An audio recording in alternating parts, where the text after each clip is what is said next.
To start it off, I thought I would tell a story, just to remind you of that one person that told you a story by a campfire once, or maybe in your imagination. This story might be true, it might not be. That's really up to you. This story is submitted to the subreddit r nosleep by user you shall not pass 121. I suffer from severe insomnia, so much that I sometimes have to be sedated in order to rest properly.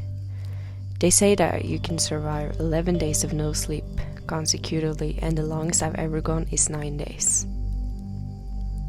The doctors thought it was something psychological, something that I apparently didn't want to face. But how could I face something I didn't know existed? I've been to countless therapists, participated in thousands of sleep studies, and nothing helped. I started to believe I was a lost cause and that I couldn't be fixed. They told me it was some kind of trauma I suffered growing up.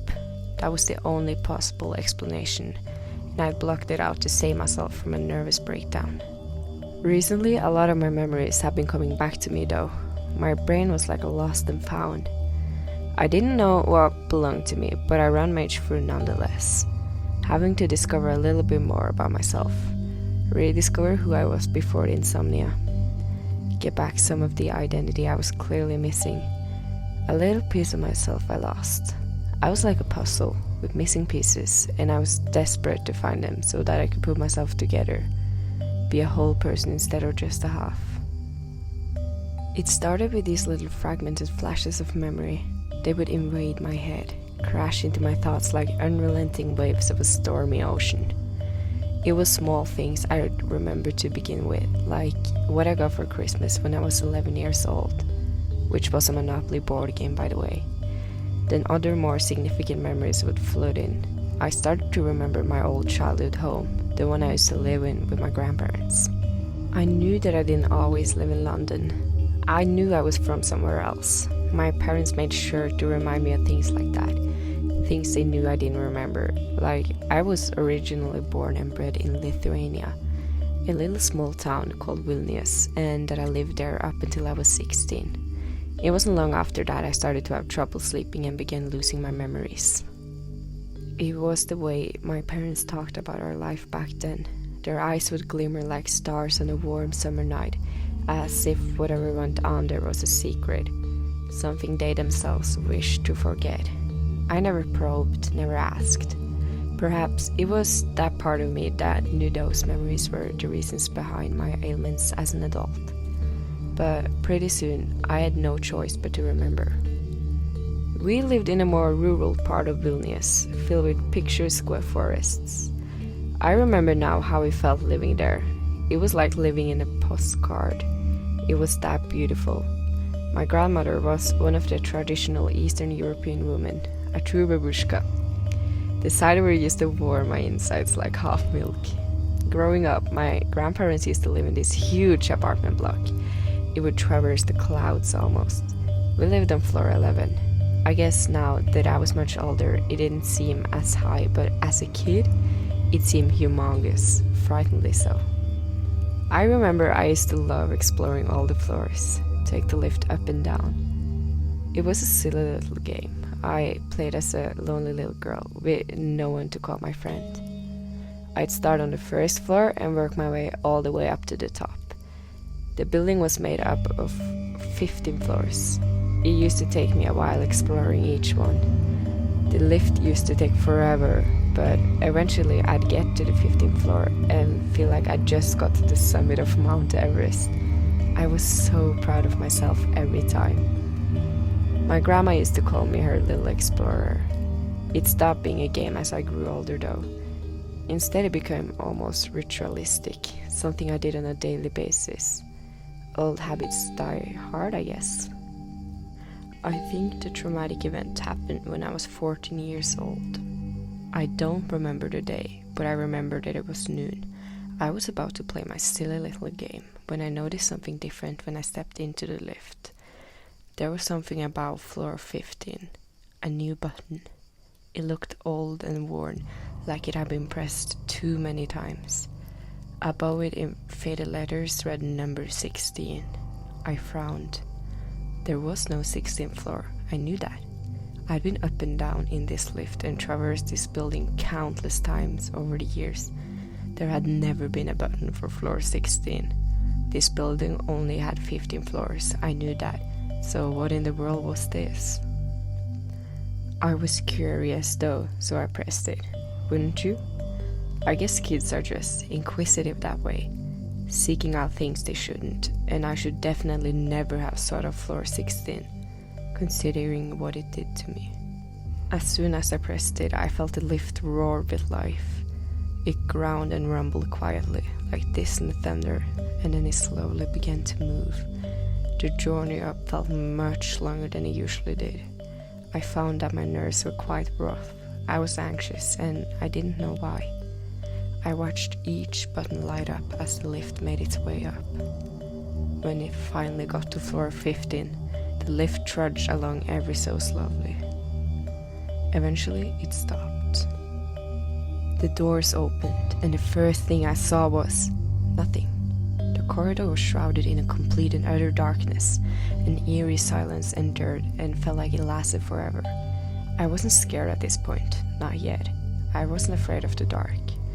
I took a step forward and immediately noted a drastic change in temperature. It felt below freezing in there. I shivered as I continued, my body shaking uncontrollably, going almost rigid from the cold. Then suddenly, the corridor flooded with light. It was so bright I had to shield my eyes. I stood with my eyes shut for a while, almost too scared to open them. When I did though, the thing that I saw in front of me is almost too grotesque to put into words. Before me, leaning against a charred, blood-covered wall, stood a large wooden cross. It was the biggest cross I'd ever seen in my life, jet black in color. It was adorned in blood-red carnations, which were woven through it, covering it from top to bottom. I looked down and saw dozens of other flowers laid out haphazardly. There were lilies, roses, and orchids, all the color of crimsons. My eyes widened in horror as I saw what was in the middle. It was a doll. Its still plastic face unnerved me. Its eyes seemed to follow me as I moved around the cross. Its lips were parted, slightly ajar, and blood-stained. It wore ragged, torn clothes that I thought was supposed to be a dress. In the middle of the doll's chest was a knife, plunged deep into the middle. As I leaned in to look closer, I saw that it too was covered in blood. I somehow managed to tear my eyes away from the ghastly sight in front of me, and I looked around. There were 2 flats on either side. Both looked too old-fashioned to be a part of the building. Everything looked burned to a crisp, bloody and raw. It was as I stared into the door on the right side that I saw it was glowing. It looked like it was on fire. Then something stirred within. A shape. I stood so still, not daring to move a muscle for the fear that I would be heard. The silence was absolute, until it wasn't. Amidst all the terror that surrounded me, I heard a cry, the wail of a small child. Its harrowing cries grew louder and louder, and before I knew it, the whole corridor shook with the sound. It was deafening. I tried to leave, but found that the lift was gone, and there was no button to call it back. I was stuck.